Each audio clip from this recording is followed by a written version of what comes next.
Hi friends, నేను మీ గీతాని. Welcome back to my channel. Please subscribe my channel and place the bell symbol for more videos. అబ్బబ్బబ్బ, చూస్తుంటేనే నోరు ఊరిపోతుంది కదండి. జీడిపప్పు ములక్కాడ మసాలా గ్రేవీ అండి. కేటరింగ్ స్టైల్లో ఇంట్లో ఉన్న వాటితోనే ఎలా ఈజీగా ప్రిపేర్ చేసుకోవాలో చూద్దాం ఇప్పుడు. దీనికోసం ఒక కళాయిని పెట్టుకుని హీట్ అయిన తర్వాత 2 టేబుల్ స్పూన్ పల్లీని యాడ్ చేసుకోవాలి. ఇవి డ్రై రోస్ట్ చేసుకోవాలి. ఇలా కలర్ వచ్చిన తర్వాత గుప్పెడు జీడిపప్పును యాడ్ చేసుకొని ఇవి కూడా డ్రై రోస్ట్ చేసుకోవాలి. ఇప్పుడు 1/2 స్పూను జీలకర్ర, 2 దాల్చిన చెక్క ముక్కలు, 3-4 లవం మొగ్గలు, 2 ఇలాచీ, 2 టేబుల్ స్పూను ధనియాలు చేసుకొని ఇవన్నీ డ్రై రోస్ట్ చేసుకోవాలి. మంచి వాసన వస్తాయండి. ఏవి కూడా మారకుండా డ్రై రోస్ట్ చేసుకోవాలి. ఇలా కొంచెం రోస్ట్ అయిన తర్వాత 2 టేబుల్ స్పూను నువ్వు పప్పుని యాడ్ చేసుకుని ఇలా చిటపిటలాడే వరకు ఉంచితే సరిపోతుందండి. ఇప్పుడు ఒక మిక్సీ జార్ని తీసుకొని ఇవి ఫ్రై చేసుకున్నవన్నీ ఈ మిక్సీ జార్లోకి యాడ్ చేసుకోవాలి. ఇవి పూర్తిగా చల్లారాలి. ఇప్పుడు ఇందులోకి కొద్దిగా చింతపండుని 1 స్పూను ఎండు కొబ్బరి పౌడర్ని యాడ్ చేసుకున్నాను నేను. మీ దగ్గర ఎండు కొబ్బరి ముక్కలు ఉంటే అవి కూడా యాడ్ చేసుకోవచ్చు. రోస్ట్ చేసేసి వాటర్ని యాడ్ చేసుకుని ఇలా మెత్తగా పేస్ట్ చేసుకుని పక్కన పెట్టుకోవాలి. అదే మిక్సీ జార్లోకి 2 మీడియం సైజ్ టమాటాలు ముక్కలు కట్ చేసుకుని పేస్ట్ చేసుకుని పక్కన పెట్టుకోవాలి. ములక్కాడ ముక్కలండి. ఇలా చిన్న ముక్కలుగా కట్ చేసుకొని ఇలా పైన ఉన్న పొట్టుని తీసుకుని వాష్ చేసుకుని పక్కన పెట్టుకోవాలి. ఇప్పుడు ఒక కళాయిని పెట్టుకుని 2 టేబుల్ స్పూను ఆయిల్ని యాడ్ చేసుకుని ఇందులో కొద్దిగా జీలకర్రని యాడ్ చేసుకొని 2 పెద్ద సైజు ఉల్లిపాయల్ని ఇలా చిన్న ముక్కలుగా కట్ చేసుకుని యాడ్ చేసుకోవాలి.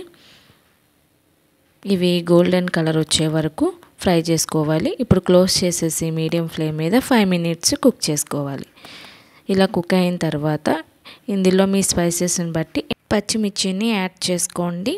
నేను 2 పచ్చిమిర్చిని ఇలా ముక్కలుగా కట్ చేసుకుని యాడ్ చేసుకున్నాను.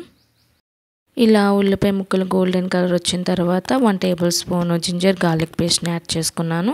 ఇప్పుడు ముందుగా ప్యూరీ చేసిన టమాటా ప్యూరీని ఇందులో యాడ్ చేసుకుని 1/2 స్పూను పసుపు, రుచికి సరిపడా సాల్ట్ని యాడ్ చేసుకున్నాను. అలానే కారాన్ని కూడా యాడ్ చేసుకోవాలి. నేను 2.5 స్పూన్ కారాన్ని యాడ్ చేసుకున్నాను. ఇవన్నీ నూనెలో బాగా వేపుకోవాలి.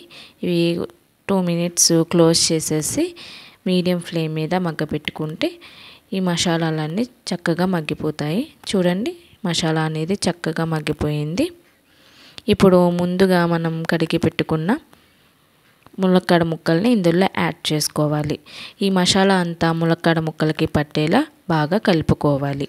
ఇలా 2 టైమ్స్ కలుపుకొని క్లోజ్ చేసేసి మీడియం ఫ్లేమ్ మీద 5 మినిట్స్ మగ్గనివ్వాలి. చూడండి, మసాలా అంతా ముక్కలకి బాగా పట్టుకుంది, చక్కగా మగ్గిపోయాయి. ఇప్పుడు ఇందులో కొద్దిగా కరివేపాకుని యాడ్ చేసుకుని మనం దీంట్లోకి తయారు చేసిన స్పెషల్ మసాలాని ఇందులో యాడ్ చేసుకోవాలి. ఆ మసాలా కూడా ఇదంతా బాగా పట్టేలా బాగా కలుపుకోవాలి. క్లోజ్ చేసేసి మీడియం ఫ్లేమ్ మీద 2 మినిట్స్ మగ్గనివ్వాలి. చూడండి, ఆయిల్ అనేది పైకి తేలింది, చక్కగా మగ్గిపోయింది మసాలా అనేది. ఇప్పుడు 1 కప్పు వాటర్ని యాడ్ చేసుకున్నాను నేను.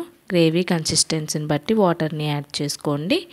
చూడండి, చక్కగా కలుపుకోవాలి. ఇప్పుడు క్లోజ్ చేసేసి మీడియం ఫ్లేమ్ మీద 10 మినిట్స్ కుక్ చేసుకోవాలి. ఇప్పుడు జీడిపప్పుని ఫ్రై చేసుకోవడం కోసం ఇలా ఒక కళాయిని పెట్టుకుని 1 టేబుల్ స్పూన్ ఆయిల్ని యాడ్ చేసుకుని ఇలా జీడిపప్పుని యాడ్ చేసుకుని డీప్ ఫ్రై చేసుకోవాలి. చూడండి, చక్కగా కలర్ వచ్చినాయి. ఇలా కలర్ వచ్చిన తర్వాత ఇప్పుడు ఈ గ్రేవీలోకి ట్రాన్స్ఫర్ చేసుకోవాలి. ఇలా ఆయిల్తో పాటు జీడిపప్పుని ఈ గ్రేవీలోకి యాడ్ చేసుకోవాలి. ఇప్పుడు అంతా బాగా కలిసేలా కలుపుకొని క్లోజ్ చేసేసి మీడియం ఫ్లేమ్ మీద కుక్ చేసుకోవడమే. చూడండి, చక్కగా కుక్ అయిపోయింది. 10 మినిట్స్ తర్వాత చూస్తే గ్రేవీ అనేది చక్కగా పర్ఫెక్ట్గా వచ్చింది. ఇప్పుడు కొత్తిమీరని యాడ్ చేసుకొని స్టవ్ ఆఫ్ చేసుకోవడమే. చూడండి, చక్కగా వచ్చింది గ్రేవీ కన్సిస్టెన్సీ అనేది. ఇలా నేను చూపించిన విధంగా మీరు కూడా ట్రై చేసి మీ ఇంట్లో వాళ్ళకి పెట్టండి, బాగా ఎంజాయ్ చేస్తారు. ఈ వీడియో కనుక మీకు నచ్చితే please subscribe my channel. Thanks for watching.